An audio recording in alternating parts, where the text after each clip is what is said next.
Guys, it's Rachel with Rachel's Remedies. Hello everyone, welcome. I am going to be talking about fasting. Again, weeks I'm doing a new fast and I love my results so far. I am still determined and bent to get out more on SWR though today and to kind of dive in. It's time to dive into the Wise Guide. A short history for me on Spell to Write and Read. I was raised in the 70s. I learned to read and I learned the Spalding method in my private Christian school in Nacogdoches, Texas. I didn't know how I learned how to read. I just knew in second grade, I heard my mom talking to my teacher and I had a college age reading level. I loved reading. The library was the highlight of our week and I wanted my children to have that. And when I looked around at adults my age, it didn't matter where they went to school, public, private, Christian, none of that mattered. Many of the adults around me do not know how to spell. And so I was really out of fear when I learned how to write and to read. And my mom happened to sit at a table with my first grade teacher's daughter who had moved from Nacogdoches to San Antonio 30 years later, 20 years later, and said, my mom still teaches the Spalding method. Well, when my mom told me that about the Spalding, I knew, okay, this is it. So I got Romalda Spalding's book, tried to teach it for a year. It was extremely difficult to teach. Romalda Spalding was she worked with Dr. Orton, who's a brain doctor in the early 1900s, mid 1900s, on how the brain absorbs the English language the best. What's the best way to put the building blocks of the English language in the brain? They found that using the phonograms is the best way for the building blocks of the English language.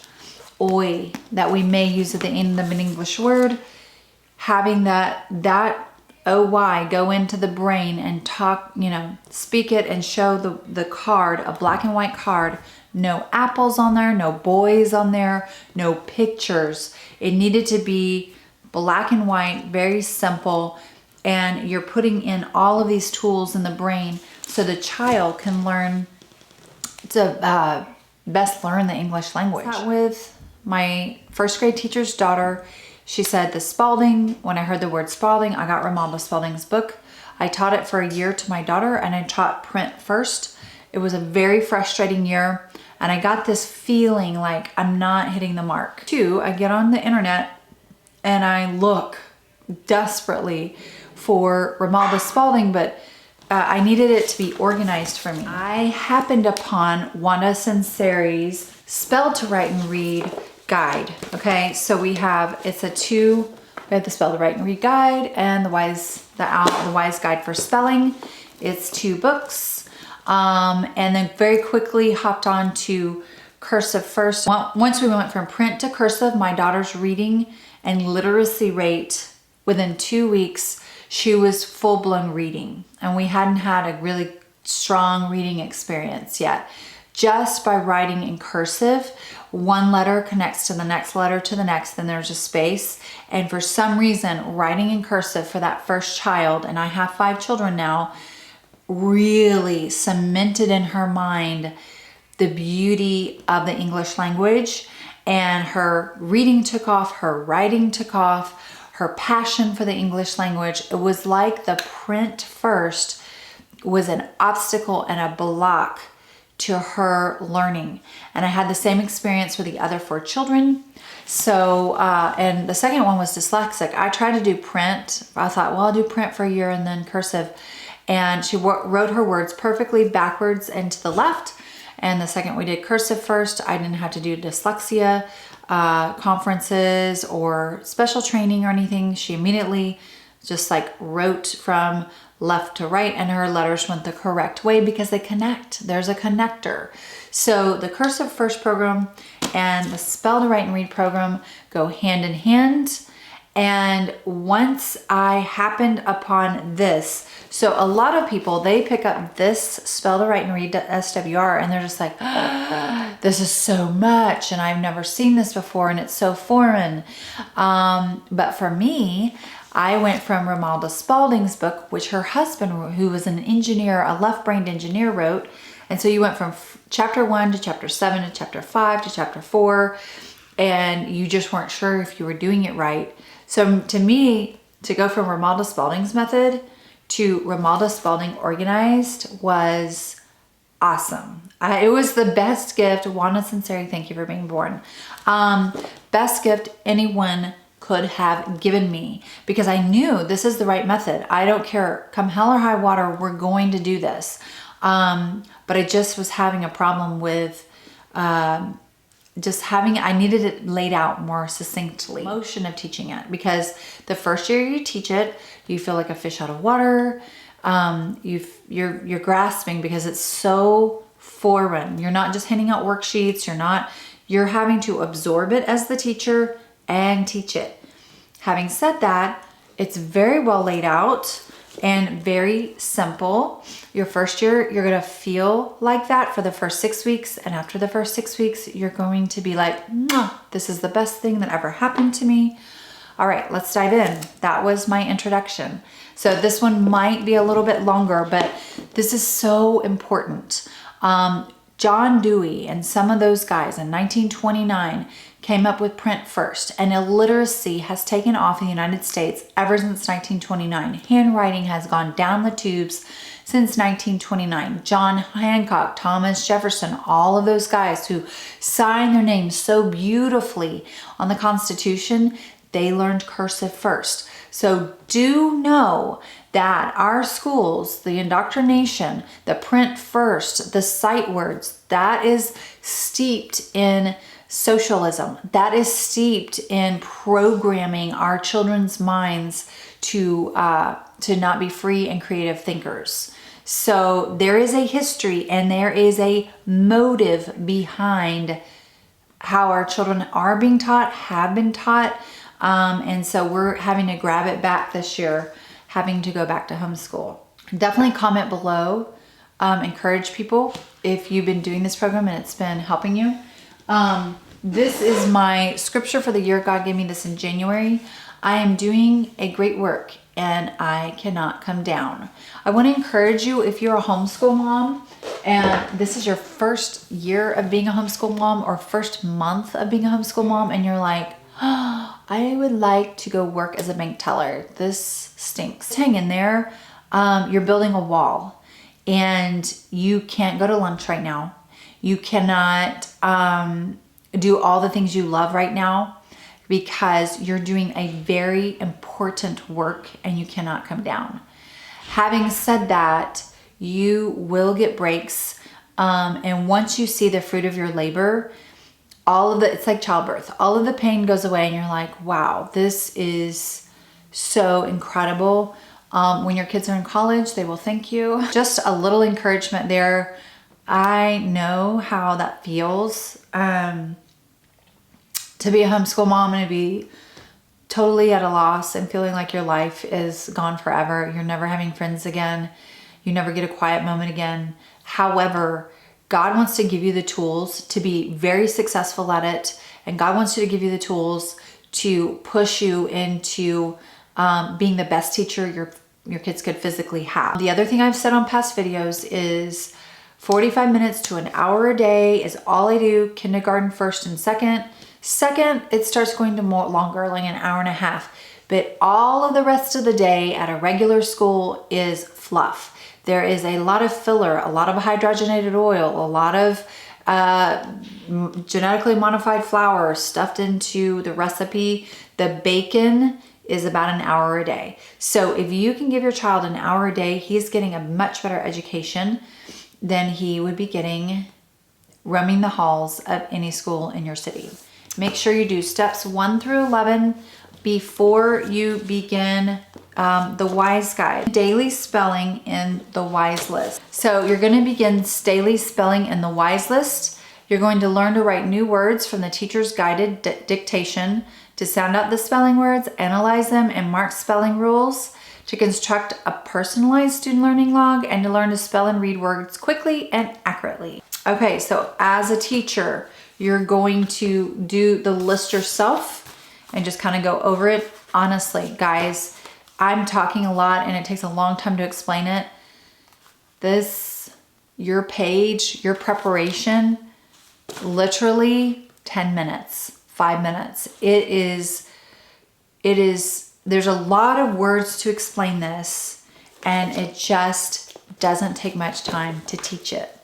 So this is your WISE guide. I'm going to introduce the WISE guide and read a couple of things because this is so precious to me. This is such an important part of the program.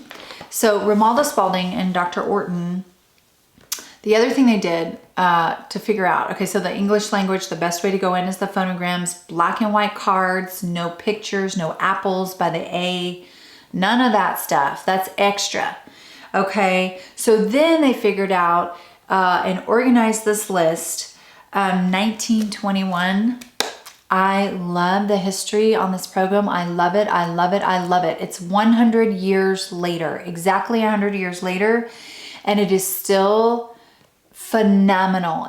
WISE list includes 1,000 most frequently used words and many commonly misspelled words.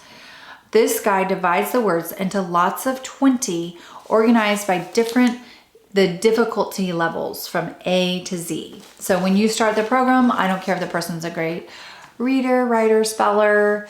If they're first doing the program for the first time in their lives, definitely start with A. And then as they progress, they can start their year later in the word list. They can go to maybe I. There is a 2-page spread. Let me see, yes, okay. This is the 2-page spread for your word list, the 20 words. There's a 2-page spread to help you with all the words. So that is at the top of your page. It's gonna give you a little instruction for the week.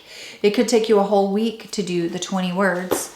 It should take a week actually if they're pretty young. But I love it because week 1, and it gives you all the instructions for the whole week at the top of the page. And then it says, look at these pages in the red book to know exactly how to do these pages. I read my tiny little thing at the top of the page, and then I find any extra information on this page. So I know exactly how to do day 1 of starting to introduce this. Our students, with guidance from a teacher, write a word before seeing it. The students hear the word, top. They say the word, top. They write each syllable, sound by sound. They read aloud the word they see, and they use logic to mark the rules. Does top have any rules? No, okay? Dictate the words for beginners to write. The student can write on the board or in any medium, including loose leaf paper. So I love this board. They can write the word here first before they put it in their permanent learning log. They can write it on the board. They can write it in the sand. If you have a box of sand, they can practice writing it in the sand first. Start spelling at the beginning of the log. Dictate words for the students to write neatly, beginning with the first page. Practice work, quizzes, and reinforcement activities go on loose leaf paper and extra paper. So practice work does somewhere else, and then in the thing, present words and multiples of 10. Words in the first column will relate to words in the adjoining column. So the way this book is laid out is this first column and this second column, they're kind of related. Very, very intentional is how this has been written. So they're gonna see it last. The oral is how you're teaching this program.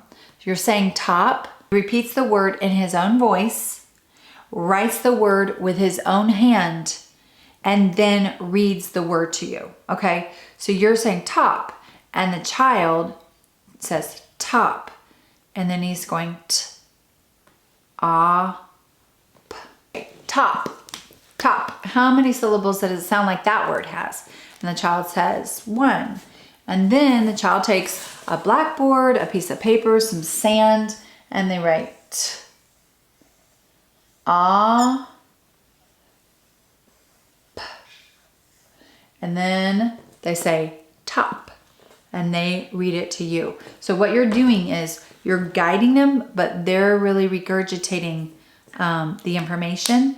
They're having to really use their mind to write it, and then they see it for the first time because you're dictating.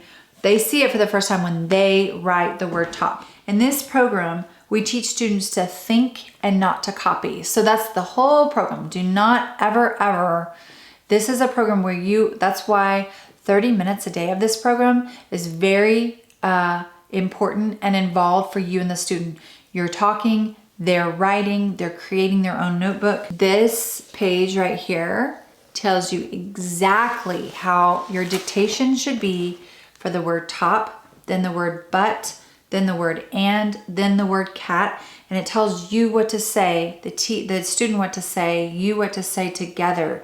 And under B, and under B, we're gonna write the word am, So they do be, am, and is. And then after those three, and is the second sound of the S, so you put a little 2 over your S. You're not going to do it with a red pencil, you do it with your black pencil. And now we're going to put a bracket around be, am, and is, because a bracket shows that these three have a relationship. These three are cousins. Be, am, and is are all verbs. Does your pre-kindergarten care? No. Do you care? No. You're just doing the program, because next year when they do be, am, and is, verbs will make a lot more sense to them, and now I hope this helps y'all a little bit. This is the program. They are now in the WISE guide, they're now creating the word list from most used words to the least used words. Talking so long, my camera turned off. My lipstick fell off. Yes. So we're at the end of the video, and couple last things, because you're right at the beginning. They do write a sentence. At the end, there's a place for a best original sentence for this lesson rewritten neatly and correctly. So they look through, or y'all talk through the words, and then the child says the sentence and then they write it out. The first few weeks, you're probably going to write the sentence out if writing is laborious. And then as they get more proficient, they will write the sentence.